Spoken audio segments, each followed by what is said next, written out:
Alright, hey, this is Hans the Ramen Rater coming at you with another unboxing time with the Ramen Rater. Today we've got one from A-Sha Foods. A-Sha Foods makes a variety of products including Taiwanese dry noodle. That's how I first came in contact with them. And they've got some new varieties. So let's crack it open and see what they got inside.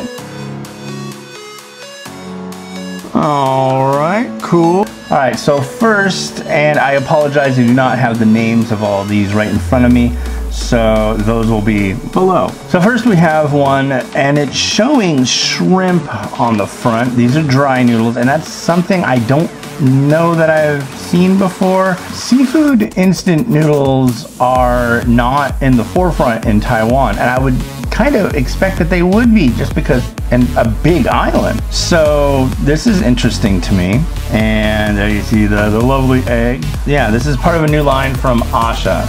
Next, this one looks to have a meat sauce with it. Again, not sure. These are pretty big packs, and they also, you can feel there are large pouches of liquid base in them. So these are definitely some primo stuff. If I were to take a guess on this one, I would say this might be a sesame paste. I'm not sure. Hopefully I'm right. If I'm wrong, then you can see below. These all have these big sachets in them, so I'm really curious. I'm gonna try these pretty quick. And finally, rounding things out, I'm gonna bet that this is the Sichuan peppercorn variety, just because the text is in red, but it looks pretty saucy too, so then again, it could be a black bean kind of thing going on. I really don't know, but you do. All right, thanks to Young over at A-Sha for shooting these over to me.